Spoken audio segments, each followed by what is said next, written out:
introduction. I think we are live. The red light has come on, and I think we are ready to go. So, very good evening to you. Welcome to Back of the Net Live. We are absolutely delighted to be back. We've been away for a while, actually. If you are an avid follower of Back of the Net, then thank you. And we have been away for a while. Sometimes you just need a little bit of a break to go away and to have a think about how best to do the things that you love doing. And it really is as simple as that. We'd always planned to come back and do more regular shows, do shows that are live across lots of platforms like this. And now feels like just as good a time as any to actually come back and do this. Obviously a really difficult time for a lot of people with coronavirus, huge impacts on the whole world, and a huge impact on sport and football. And I know there are many, many bigger issues than sport and football, but that's what we're going to talk about today. And in particular, our look at grassroots football and non-league football. So much talk about the Premier League and the Champions League and the Championship and when it's going to come back and how it might look and how they might finish the season. But really, not enough said about non-league and the impact that that's having.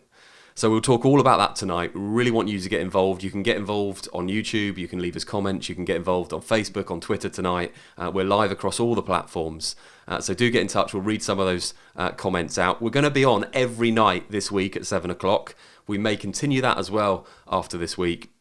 And we will be bringing your calls in. So we're going to give you the opportunity to actually get on the show and get your thoughts into the huge amount of guests that we're going to have on, and of course our regular pundits as well. So let's get into it. I'm delighted to say tonight that we're going to be joined by Gary White, the Heybridge Swifts chairman, a regular part now of our Back of the Net team. Very good evening to you, Gary. Good evening, Ben. Yeah, lovely to... Really looking forward to getting some football discussions going. I've been starved of that for the last 2 or 3 weeks, and with full symptoms. Yeah, we've also got James Cummins, who is a regular non-league pundit, focusing on all things football, really. Good evening to you, James.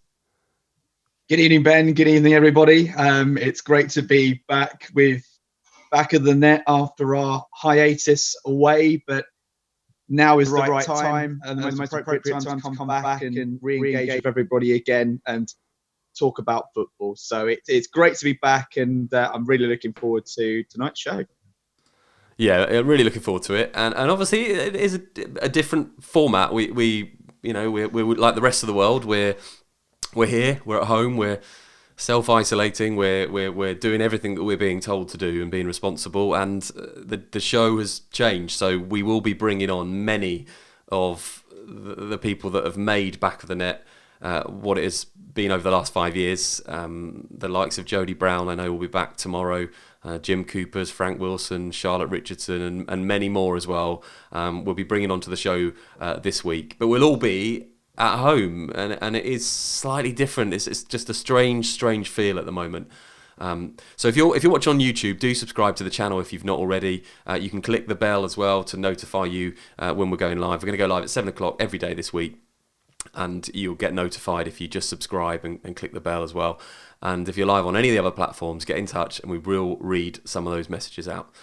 Right, let's get into the show tonight. So what I'd like to start with is by talking about non-league football and the impact that this has actually had on the non-league game, and who better to speak to than the chairman of Heybridge Swifts Football Club, and someone who's right at the top of the non-league game and feeling the impact. Gary, what was it like as a chairman of somebody in the Isthmian leagues when something like this has happened? I know it's unprecedented, yeah. but how does it work at non-league level? What are the effects? Well, it's very difficult. I mean, lots of uncertainty, obviously. Unprecedented is a word that I seem to be using every day almost these days. It's just, we're going into uncharted territory all the time. And I thought I'd seen most things in non-league, nearly 4 years as the chairman now, but this has certainly got me, really, I'm wondering. At the moment at the Swifts, we've just gone through a major refurb of the clubhouse, thanks to the generosity of a couple of sponsors. whole place is looking superb, and we were raring to go. We had 5 or 6 parties all lined up just for March and April alone, and they're going to be good money spinners for us. And understandably, they've all had to be postponed now. One or two of them might even be cancelled altogether. We're not sure. So uncertainty there, and plus also, of course, on the playing front, you've got players who are very fit, who are 30 games into a season, who are getting ready for the last sort of running towards the playoffs and stuff like that, and it's all up in the air, all suspended. Hopefully they keep themselves fit, but it's a real strange one. From a cash flow point of view, obviously things are drying up. That's very difficult, and I do feel for clubs that like ourselves really that need the clubhouse to be open and need to have people coming through the door paying on match days to pay the bills. So it's very tight. We've got to budget very carefully and take almost each day at a time, really. Yeah, it must be. It must be so difficult. As far as finishing the season, do you think it will be finished? Do you think there's if this was to go on for the next few months, do you think that the season will be finished? If it's not finished in non-league, what are the impacts of that? It's anyone's guess, really, isn't it? I mean, you've got. The whole country's almost getting on lockdown now, and when you look at the stats from Italy, who are only a week or two ahead of us, and things are getting a lot worse there, and they've taken much more drastic measures all the way through. So there's no telling what could happen. We're getting regular daily updates from the FA and the boss of the Eastern League, and obviously they're very good, and communication's been very good and open. But again, there's uncertainty. No one really knows what's going to happen, and we'd be crazy to predict it. Really, it's a waste of time and energy even trying to predict it. I think what we've got to try and do is just keep our teams together, keep the morale of the fans and the interest of them engaged and hopefully on board, so that when it does start again, they'll be coming back and enjoying their football again. But it's huge disruption, obviously, but it goes to show there are more important things in life than football. I know we all obsess over football, and I certainly do, but there are more life-changing matters out there, and more important matters than football, and the health of the nation and the global impact of it all has got to come first. And James, let's bring you in. What's your view on this in the non game? Maybe just not quite as much importance has been put on this in the media. But how do you see the season finishing? What do you think will ultimately happen in the non-league game? Well, I think that's a particularly difficult question to answer, really. I think Gary summed it up perfectly to say that at this particular time, there are more pressing things in life that we need to worry about more than football. But of course, football and sport in general is such a fabric of life in general. It's more important than just the physical element of playing the game, whatever sport it may be. It brings a lot of stability to people's lives. And of course, seeing sport in general cancelled has brought a really odd feeling in general, feeling that the world has just come to a complete stop.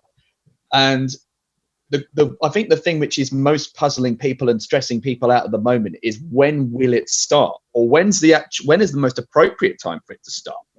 I've just been seeing on another tangent that there are talks of playing football behind closed doors even before the sanctions have been lifted. I don't know whether that will aid the clubs in starting fresh when we come to later on in the year. That will be something which we need to address when we reach that bridge, whenever that decision is the most appropriate to restart again. For the National League and for non-league, it's a very difficult question to find when the season will restart again, or what the actual best action is to restart the league again. I think the biggest concern, like with anybody, whatever level of football you're in, is the financial implications, not only just for the lack of intake from fans, from sponsorship. There's also the matter of paying wages, of course. I think from from the National League's perspective, they have already been asking for aid and help in the form that they need a minimum of 25 to 26 million pounds already, with the fact that the season has been suspended. I don't believe, on a personal level, in the lower league sector that we will see football again this season. I don't think we'll see football in the lower league until, I would say, the summer. I think we may potentially see football again restart from the higher leagues in some form, whether it's closed behind doors or we do get to see games again where people are able to attend games potentially in May or June. But for the lower league section, I would be very surprised if we see football restart again. As much as I would like to see it start again from a personal point of view, I think everybody wants to return back to normality or to some kind of normal way of life. We have to tackle the most pressing matters first, and that is to reduce and stem the number of cases involved with coronavirus and follow the guidelines of the government and of the World Health Organization first. So it's a tricky one to answer in a short sense, but I don't know where we're going to go with the non-league game in particular and with grassroots. I think on a sad but very realistic level, I think we may be waiting quite a long time before we see the resumption of games in the lower league. Yeah, it may, as you say, it might be quite a while until we see any sort of football. Do let us know what you think, by the way. Get involved, of course, in the debate tonight. Let us know what do you think of the football at the moment. Are we going to see it anytime soon? I know a few people that I've spoken to have said we might get football back in June, July for the summer. But then what do you do with next season? I wonder, Gary, as far as logistics are concerned, how difficult it will be in comparison to that of the Premier League and the Championship to play non-league football through the summer. Part of me says, well, actually, I know we've got a lot of 3G, 4G pitches now. Whether the pitches will be okay. Good point. I mean, it's all down to finances, really. I mean, if you look at it, football's so wide. Obviously, you get to step 5 step 1 non-league, i.e., the National League. As James says, that most of the clubs there are full time. They're contracted players. Those wages and salaries have got to be paid legally. I know there's some guidelines or some protection that's come in yesterday that certain elements of their wages will be met by the government. I think 80% or whatever. So there's that sort of that will help a little bit. But those clubs, certainly at step 1 at the National League level and step 2, have got big overheads. You're talking wage bills of 30,000-40,000 quid a month at least. Yeah. National League probably more than that. 100,000 a month. They're big costs, and the revenue they've got coming in are only cover a fraction of those costs. Most of those clubs run at big losses. They're funded. I think the top 4 clubs in the National League, when I looked last, because I do keep a check on their accounts, they were losing about 1.5 million each. I think AFC Fylde are an example. Salford City, of course, I know they've gone up now, but that was huge money being thrown there. Helps obviously when you're owned by a billionaire and a few ex-Premiership footballers, of course. But there's also clubs in there. I think Ebbsfleet, I think got through something like 6 million in the last few years, but went through that. And so there's going to be a reality check, I think, for quite a few clubs, because they're there through sponsorship and businesses supporting them, and businesses in some cases are the owners of those companies supporting them. And I'm not saying there's anything wrong with that, because it's something we've done at Hayward Swiss to a certain extent as well. So, if the economy really struggles as a result of the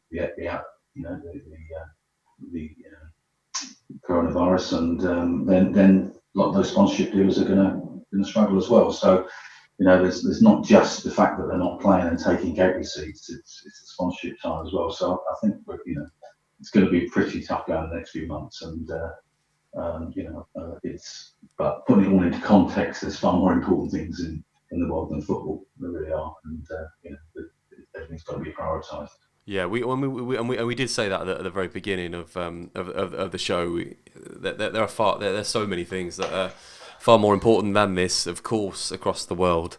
But it's nice to be able to talk about it. And what I would say as well is that this is football right the way from the Premier League down to all of grassroots. And part of the reason why we're going to be live at 7 o'clock today is because if we go away from non-league slightly and we look at this at grassroots level, so many people are being asked right now to stop doing the things that they love, that get them through each day. And I know that there are things that are much more important. We have to stop this virus. We have to do this.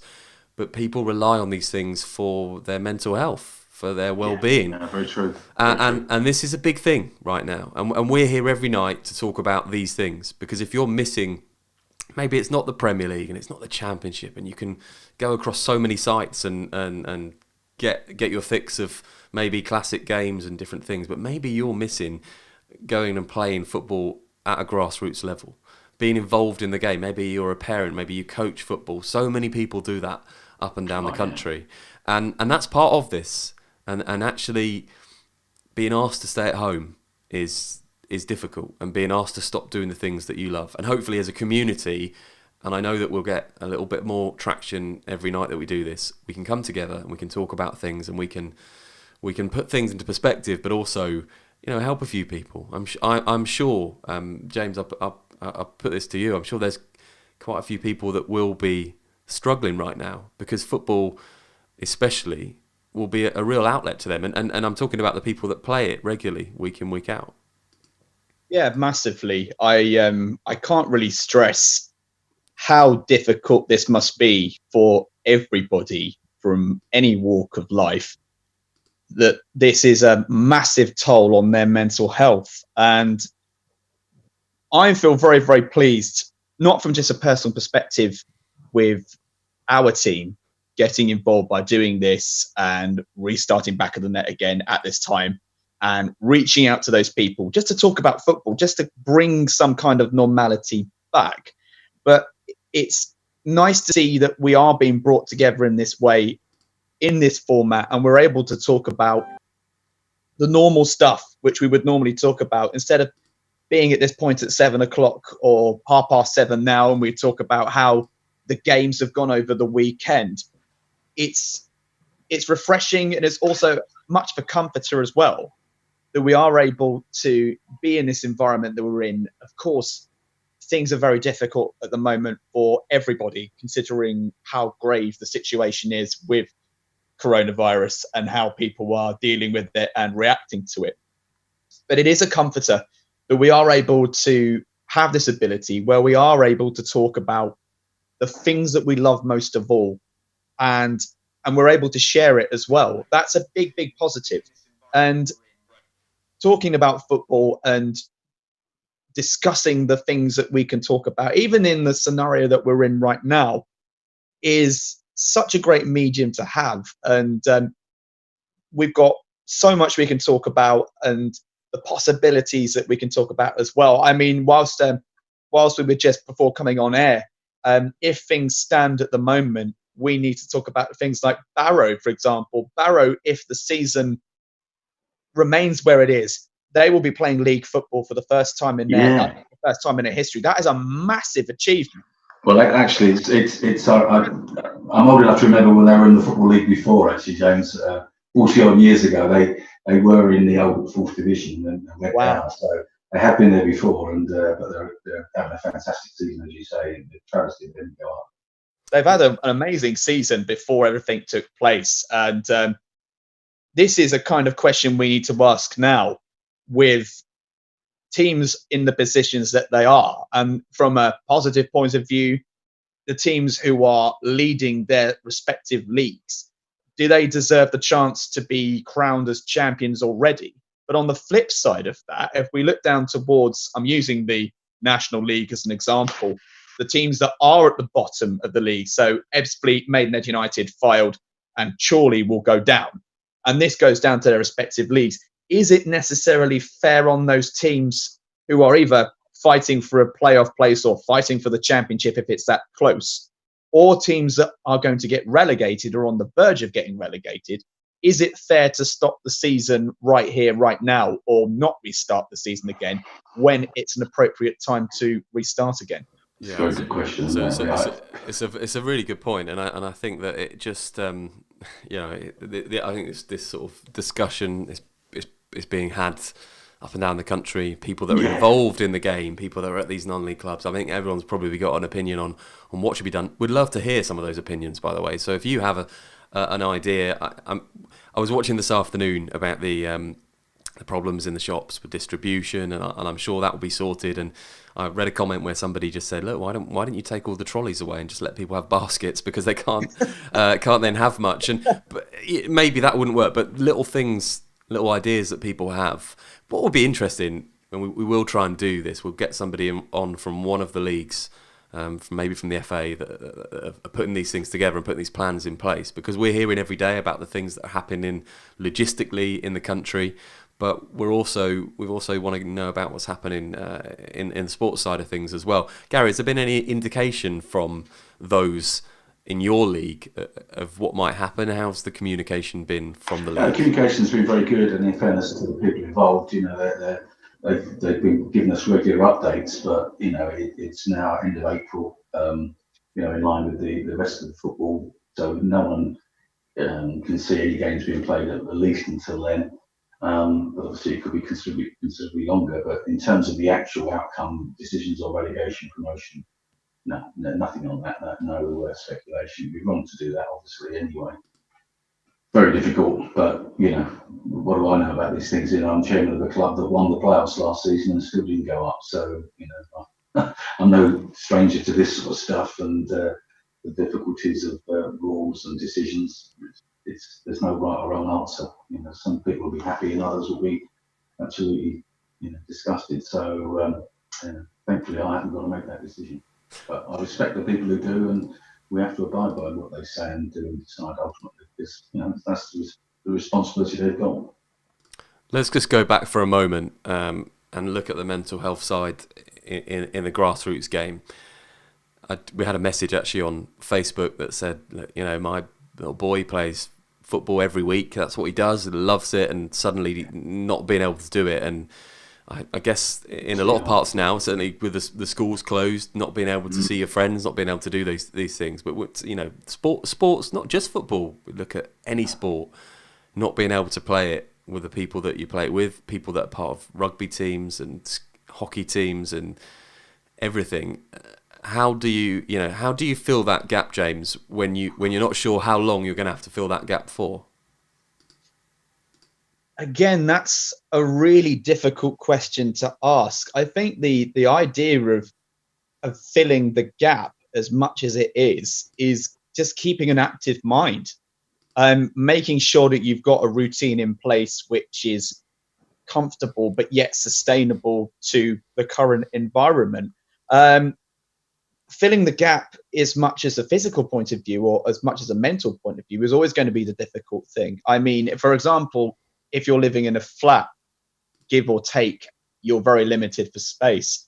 It is a lot harder to try and regulate how you sort of keep your mental well-being intact. If you're living in a house with a garden, it's easier, to say the least. But to fill the gap with keeping yourself mentally fresh and mentally well, again, it's a very, very tough one to actually answer that question in particular. I mean, you just need to look around you. I think the idea of small things make a big difference. Like, for example, going away from that match of the day, we were discussing it a little bit earlier, are bringing back classic games, for example, to bring a bit of normality. And from tomorrow, I think it's an absolutely brilliant incentive. And strange enough as well, going away from football, Formula One in particular, they were massively affected by the coronavirus like everybody else. Of course, their season is in jeopardy with not even being started, to be honest. There was talk of the 2021 rule changes, which were meant to come in next season. They're being postponed until 2022. The esports side of Formula One are actually doing their own championship, and I think they're starting that either today or tomorrow. So that's a great incentive for carrying out some kind of normality.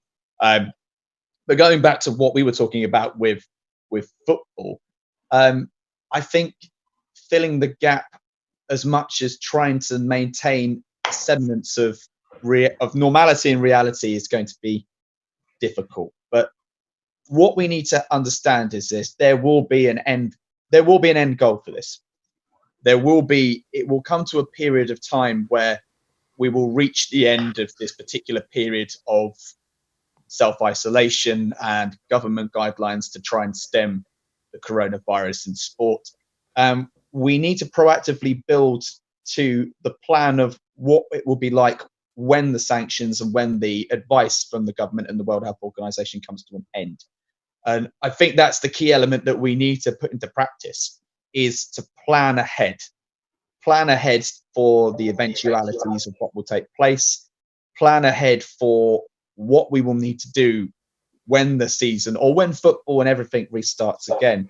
But we have to do that one step at a time and just take things in smaller steps. And I think keeping that in mind and starting off slowly and keeping everything small to begin with will make a big difference coming towards the period of when we restart everything again. So it's a very, very difficult time, and everybody will deal with it in their own separate way. But yeah, well, my advice would be just keep it small and simple for the time being. Let's have a think as well. We had another message in that actually said there should be somewhere for kids to talk about football, to talk about the fact that they're missing out on seeing their teammates and playing sport. And let's not forget as well, we've said at the very beginning that the priorities are we have to deal with the virus, we have to do this, there's no alternatives. We all know that, and we're all following government guidelines and doing what we have to do at a time of need. But let's think about the grassroots football for a moment. There'll be a lot of people playing grassroots level very competitively, and I think more here towards maybe age groups of 12 to 18, where football's really competitive now. There's a lot of fixtures. It's played at a really good standard.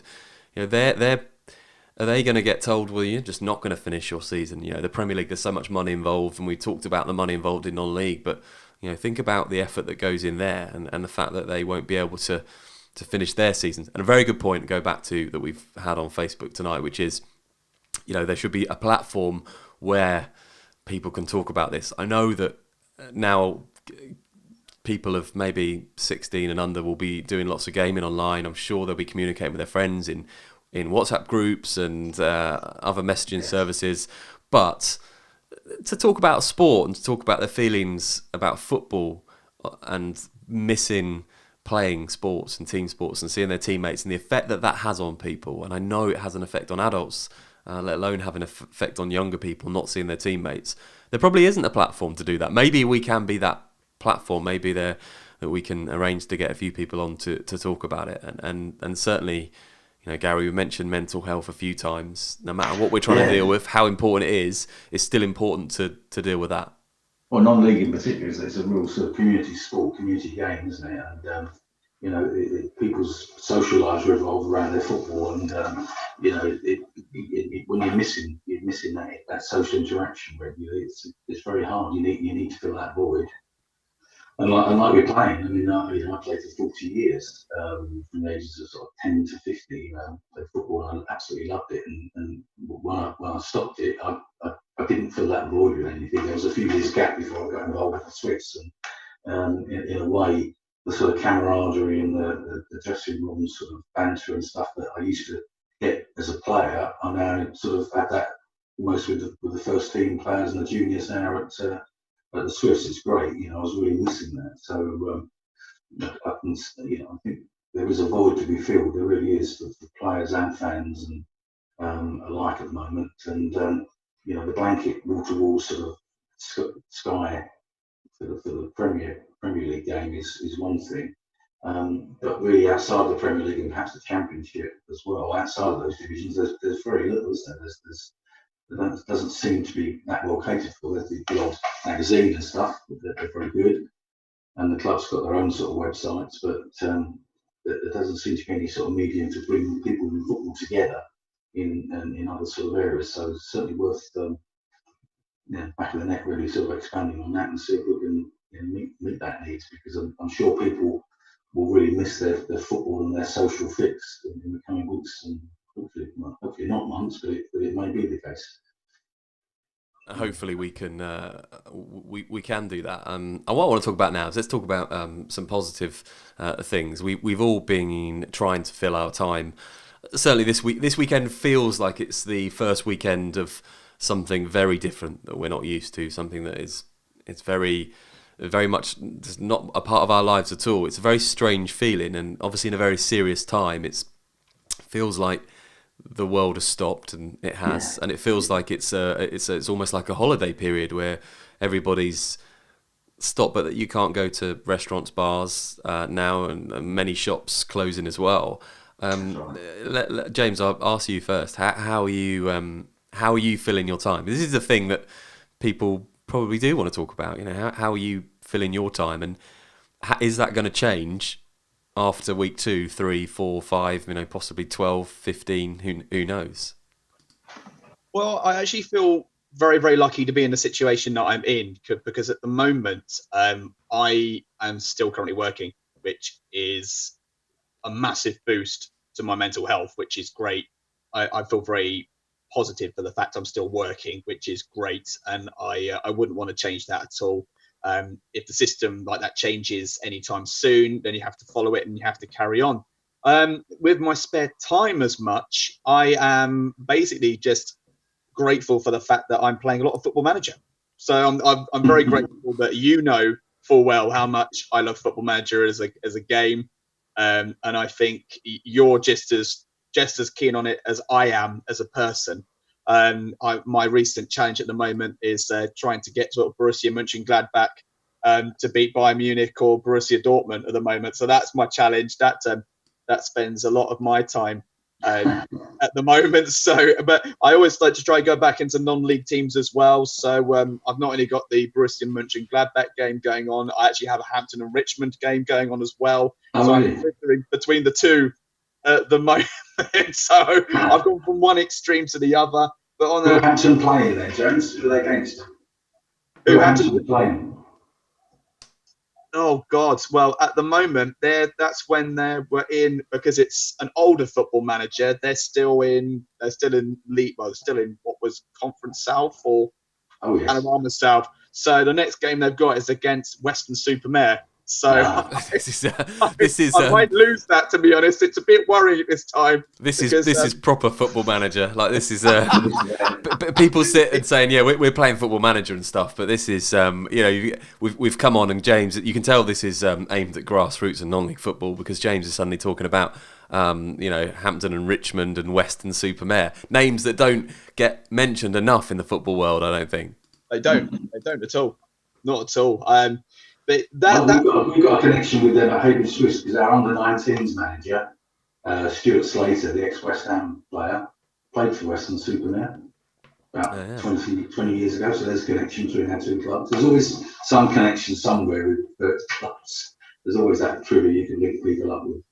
Yeah. I couldn't agree. I couldn't agree more with that, to be honest. I mean, the attraction for me with a game like Football Manager is so good, because it does actually bring the non-league pyramid into a bigger platform. And I have to admit that it's a bit different for myself and a bit different for us three, because we are so interested in the non-league game. But I actually find it's more of a challenge and it's more of an appeal to play with a team in the lower leagues, because it gives you more sense of satisfaction to get a team like that and start them from the very bottom and then basically build the team up. And I know that more other people on other social media platforms have made it into their life, really. Especially there was a guy, I can't remember his name, Ben, I'll go back to you. Who was the chap who did the series on his time as manager of Kings Lynn? Who was that? Oh yeah, I can't remember the guy. There's loads of, obviously it's a massive thing now. YouTubers sorry, and no. no, there's loads of YouTubers, and you can actually find. So there's a suggestion for people that are looking to fill their time. Maybe you can go, obviously watch our channel definitely, but you can go on and find so many people that are, gamers so big now, YouTubing, and there's so many people, of course, that are having a horrific time with their jobs at the moment. The actual the digital industry and the gamers and the YouTubers are really flying high because people have got that time to go and do it. And many people, like you say, James, play Football Manager, watch games of FIFA and Football Manager on YouTube. Obviously, I'm gonna say this very politely and carefully. There's maybe a slight difference in age. The experience is on Gary's side. What are you filling your time with, Gary? I've got plenty of work to do. I mean, we've got our own business, and I'm a director of a few companies, so and I can always work from home anyway. I work from home most days, so I'm not going to have to get into London. We've got everyone from our office there working from home. They can second me very effectively. So really, it's business as usual. And obviously, the last few days with all the government rescue packages that have come out, we've had a lot more to do in terms of getting those communicators to clients, because there's some really good stuff there, and I would extend a lot of that stuff to football clubs, non-league football clubs. A couple of things I would highlight there, Ben, was the on the rates, on the business rates, where clubs that operate with premises that are that have a lower than 15,000 rateable value, okay, they can get their business rates zero for the year ahead, but they're also eligible to get a £10,000 grant from their local authority funded by the government. So you've got that potential, but also where the rateable value is between 15 and 51,000, that's 15 and 51,000, then the grant they can get is 25,000. Okay, so that's certainly worth going after, and I would have thought the vast majority of clubs would be eligible for that. So that's definitely a help, and obviously if you want any more information of any football club that needs information on how you could do that, I think that's the thing that a lot of people are asking at the moment across the UK with the grants that have been put in place and the loans and the money to help people, is just how do I access that? And Gary's certainly somebody that knows a lot about that for his job. He's chairman of Haybridge Football Club, so he'll be able to help anybody. And I know you, Gary. I know that if anyone reached out, you would certainly give them the advice that they need. So do get in touch. Absolutely. I would definitely confirm that, really, Ben, because I always like to run a football club. I know it's like the stresses. And a football club's just like a business, like any other business. It's got its cash flows, it's got its good employees, it's got its difficult ones, it's got its stars, it's got good days, bad days. It's very, very similar. The similarities are amazing, in my opinion. Yeah, do get in touch. The stresses, the stresses can be bad as well. So don't suffer in silence. It's tough times ahead, but there is help there. There's a lot of help coming by the government. There's help by other clubs. There's help by other businesses, people that have been there, seen it and done it. So do feel free to ask. I'm more than happy to help. I've seen some good stuff over the years. I've seen some pretty awful stuff as well. And rest assured, if you've got a problem or an issue in a certain area, I'm sure we'll have seen it somewhere before. And definitely. And as I say, do get in touch with us. You can message us across social media. You can do it on Facebook, YouTube, or Twitter. You can direct messages as well, and I'll pass them on to. We as a team will pass them on to Gary, and Gary will get in touch if you're a football club that needs any help or support. Getting those loans that is going to be vital to you. Getting anything really, grants from local authorities. Then get in touch with us. We'll let you know. The clubs themselves, but their sponsors, and to make it more of a valuable association those sponsors have with clubs. We can help with that as well. Yeah, and we're gonna wrap up now for the first live stream that we've done, and we're going to do more of these. We've said we're going to be on at 7:00 every day this week. We'll be back on tomorrow at 7. We've got loads of different members of our team. If you've watched our shows before, then you'll know that we've got the likes of Jodie Brown, as we mentioned, Jim Coopers, Frank Wilson, Charlotte Richardson's. Many more will be coming onto the show over the next week or so. We're going to keep this going for as long as we need to. We're going to do it every day as a platform for people to talk about anything to do with the grassroots game, anything to do with non-league football. We'll bring more chairmen in, more players in on the phone and speak to them as well. And we'll bring you in. What we're going to do is we're going to have a platform here where you can phone in, you can do it online, and you can get into our show and let us know your thoughts. And it can be anything. It can be on football. It can be on the fact that you're missing the game. It can be on the fact that you're struggling with mental health, because this is a very strange time. This is unprecedented. So nobody knows the effect that it's going to have on that side. And we will talk about it, and we will get you on, and we will help. Can't wait to do it every day. Big thank you to Gary.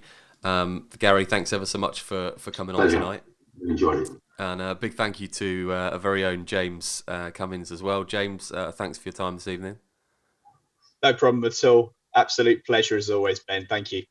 And those guys will definitely be back on as we go through this week. But that's it for us tonight. It's our first broadcast. We've been away for a while. I know it's going to be a bit of a journey to build up that community again and get people watching.